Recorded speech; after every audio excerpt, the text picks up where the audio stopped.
According to a recent Quinnipiac University poll of Republican and Republican-leaning voters, Trump is way ahead with 54%. DeSantis comes in at 25%, remaining candidates in the single digits. That includes New Jersey Governor Chris Christie, who told New Hampshire voters last night he's not worried.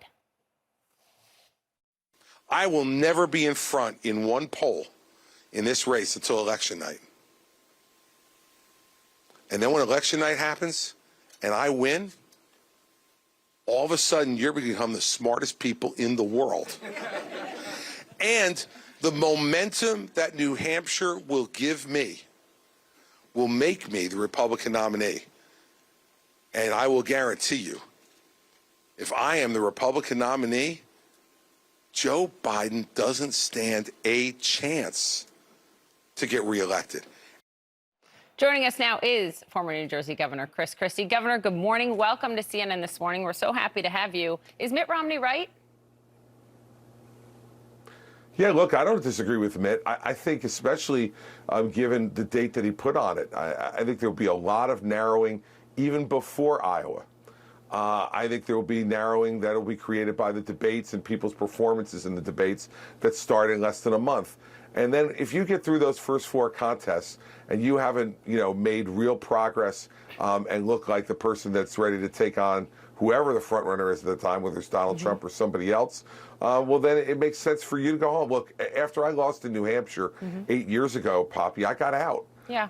And I think I wouldn't feel comfortable asking donors for more money or voters for their vote if I didn't see a realistic path to victory. So I don't disagree with Mitt. You're betting a lot on New Hampshire, that's clear. Looking at the most recent New Hampshire polling, you're behind Trump, DeSantis, but you're also behind Senator Tim Scott. You're at 6%, he's at 8%, and he's got a really high favorability rating, and you're fighting the highest unfavorability rating in the state. Why should people vote for you, Governor, and not just against Trump?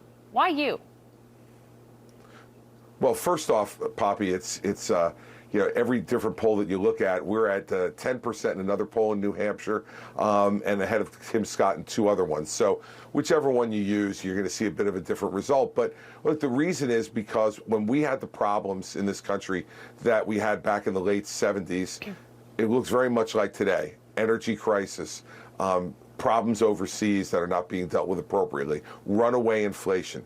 And what the country did and our party and the Republican Party did was turn to a conservative governor from a blue state named Ronald Reagan, who understood how to get things done.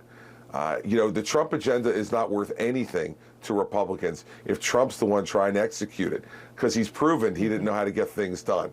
He didn't know how to build the wall. He didn't repeal and replace Obamacare. He added $6 trillion to the national debt after he said he was going to balance the budget in 4 years.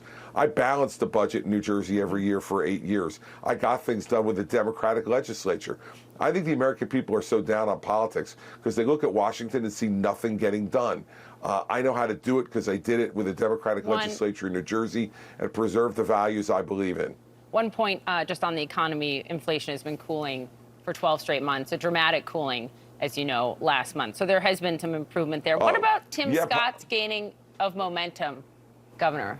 Are you worried about that? Are you going to start going after him? I don't worry about anybody, Poppy, except for the person who is in front. And if you want to win this primary, you're going to have to prove to Republican primary voters why Donald Trump should not be renominated. And he shouldn't be renominated for a whole variety of reasons, but most importantly, because he can't beat Joe Biden, and he's already proven that. Look, I like Tim Scott. I think he's a good guy. We've known each other for a decade. Okay. And we see eye to eye on a lot of different things. But the point is, that I'm someone who's had the experience of getting things done at the executive level in government in one of the hardest states to govern in this country. You clearly think Donald Trump is a danger to this country.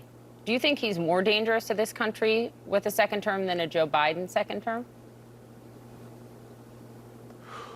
Look, I think they're both wrong for the country. And by the way, that 70% of the country agrees with me, Poppy. I know, but I'm asking they don't want a is Trump more, versus Biden race. Who is worse?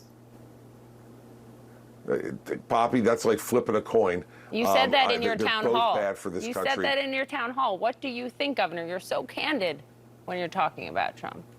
I did so. I am answering the question, Poppy. I think they're both awful. Okay. And you're trying to get me to pick between two awful alternatives. Here's something I'm completely committed to. I intend to beat both of them. I intend to beat Donald Trump, and I intend to beat Joe Biden after I beat Donald Trump. And by the way, what people know about inflation, Poppy, is that prices are 17% higher now than they were when Joe Biden took the oath of office. I'm not arguing and inflation's wages not have only a gone up problem. 6%. I'm not arguing it's not a problem. It's a huge problem. It Trust is. me, we ask the Biden administration about it every single time we have them on. I'm just saying we're seeing an improvement, and Yep. Morgan Stanley just came out and credited Biden and their economic strategy for a big boost in economic growth ahead. Let me ask you about what you would do, though, as president. You were governor. You were executive of the state of New Jersey. You were also a federal prosecutor, and right now, Texas Governor Greg Abbott is going head-to-head in court. He says he'll go to the Supreme Court with the Department of Justice, who says he is clearly breaking a federal statute with these buoys in the water and the barriers in the Rio Grande. You're a federal former prosecutor. Do you think Texas has the authority to do what they are doing, and would you do it if you were governor of that state? I think they do have the authority to do it. I think this is another overreach by the Biden administration. They've been smacked down by federal courts and most particularly the Supreme Court on a number of overreaches of authority. And I think they do have the authority to do it in Texas. And if I were Greg Abbott, the governor of our largest border state, I'd be doing everything within reason that I could to be able to slow down what's going on at the border. Where is that authority Go when ahead. Title III of U.S. Code Section 403 reads, the creation of any obstruction not affirmatively authorized by Congress to the navigable capacity of the waters of the United States is prohibited? I mean, the text is very clear. And you have the Supremacy Clause of the Constitution. And the text is very clear, Poppy, in Texas state law that they have the absolute right to protect their borders, and there's no question They do, that but that's not what Governor while Abbott's trying to do. And by breaking the way, federal laws. I mean, could you have built a dam in the Hudson? there were days that I really wanted to, Poppy. But you I didn't. have to tell you the truth. Could you given have some of the really? stuff that was going on in New York, a dam in the Hudson River was not something that was going to be regarding the sanctity of New Jersey's borders. This is different. And by the way, the Supremacy Clause does apply, but not when the federal government has absolutely disappeared from doing what needs to be done to secure the border. You can't regulate something but then vacate the field and not do your job. If you're not doing the job, the states have the right to do it. As you and know, he has the right to do it not only under state law, but Poppy, let me finish, not only under state law, but also because the argument, I guarantee you, will be made in federal court that the Biden administration has abandoned their role in securing the border, and the states had no alternative. And the Biden that's administration going to be a key factual argument. Sorry for stepping on you. There's a little delay. We'll move on, but the Biden administration will argue, as they did yesterday from the White House, look, illegal border crossings at the southern border are down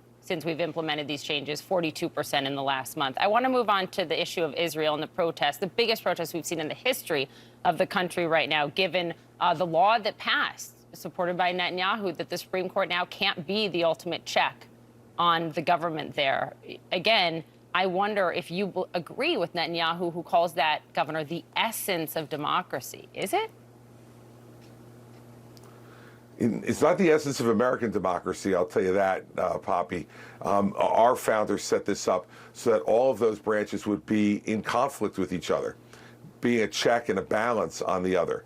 And I think that's why we're the most sustained democracy in the history of the world, is because of all those branches, the legislative branch, the executive branch, and the judicial branch, being a check and a balance on each other. And I think that, people are protesting in Israel because they want to make sure that no one has unchecked power.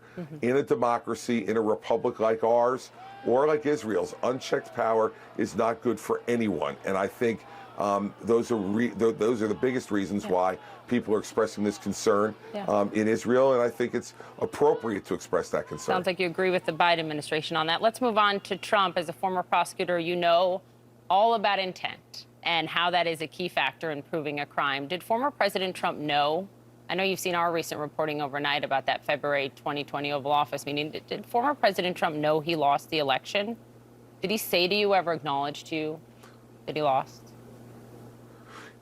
he never acknowledged to me after the fact that he lost, but he certainly expressed to me during the campaign and during preparations for the debates that he was very concerned about losing. I have no doubt in my mind, Poppy, that in his heart, Donald Trump knows he lost to Joe Biden in November of 2020.